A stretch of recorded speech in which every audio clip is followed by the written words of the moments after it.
como mencionamos antes, el MIDI es el que nos va a permitir trabajar con esos instrumentos virtuales que ya hemos visto que los podemos buscar tanto en las categorías de Sound, Drums, Instruments. Entonces, por ejemplo, vamos a trabajar con alguna batería. Vamos aquí a Drums, vamos a escoger alguna. Igual esta, por ejemplo, ya sabemos que hay que arrastrarlo a la pista. Y aquí una de las cosas que primero tendría que tener en cuenta es cuando, por ejemplo, estoy trabajando con un controlador MIDI externo, una de las cosas que necesito es conectarlo a este ordenador para que funcione y reconozca las acciones que estoy realizando en este. Entonces, para esto, normalmente tengo que ir a la sección de preferencias. Es una de las cosas que normalmente tendría que revisar al inicio. Dependiendo del sistema operativo en el que estemos, es decir, si estamos en un Windows o estamos en un Mac, esto está en una ubicación diferente, pero no es muy diferente. Si estamos en Windows, aparecería dentro de la ventana de opciones y al final aparecería una opción de preferencias. Como en este caso estamos en un Mac, estaría en Live, Preferencias. Cuando entramos a Preferencias, ahí nos aparecen diferentes categorías y es donde vamos a ajustar esos diferentes parámetros del programa y cómo queremos que funcione.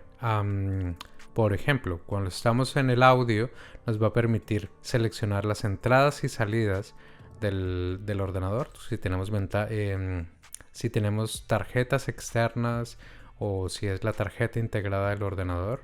Y cuando vamos a la sección de MIDI, nos van a aparecer los diferentes dispositivos que tengamos conectados vía MIDI en el momento. Normalmente tendríamos que tener un par de cosas en cuenta y son estos parámetros que aparecen aquí. Aquí lo que me está enseñando es un poco la interacción que ese controlador va a tener con el ordenador en concreto. Pista va a permitir que tenga un control inmediato de, por ejemplo, las notas. Si yo tengo un controlador MIDI y lo conecto y no hago ningún tipo de configuración, normalmente lo más probable es que automáticamente se asigne a pista. Es decir, que esto me va a permitir tocarlo sin tener que hacer ningún tipo de configuración. Pero si yo quiero asignar botones, potenciómetros, faders de este controlador para que controlen algún parámetro dentro del programa, tengo que activar la función de Remote. Es a través de este Remote que voy a poder hacer esas asignaciones MIDI. Sincro se refiere a la sincronía de tiempo. Es decir, si por ejemplo tengo algún dispositivo que envíe señal de tiempo o que genere señal de tiempo. Por ejemplo, en muchos teclados MIDI aparece como una función un arpegiador. Entonces, este arpegiador vamos a querer que esté en sincronía con la velocidad de nuestro proyecto.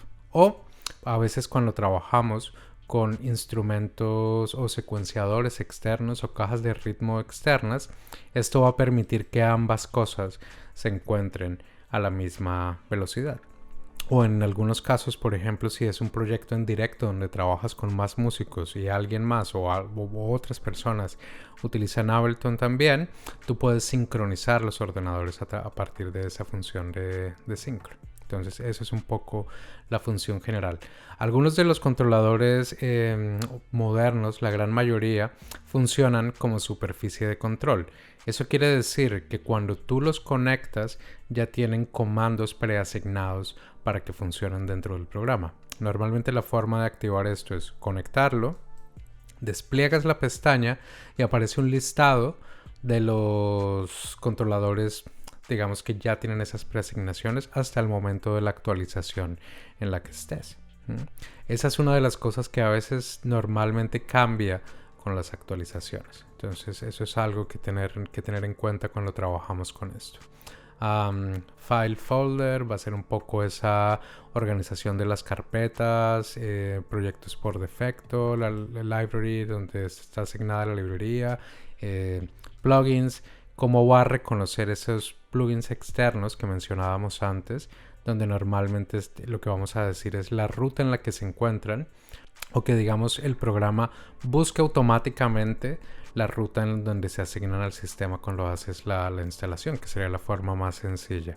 Record Warp Launch son otras funciones de las que hablaremos cuando entremos un poco al tema del Warp, que es uno de los temas fundamentales dentro del programa.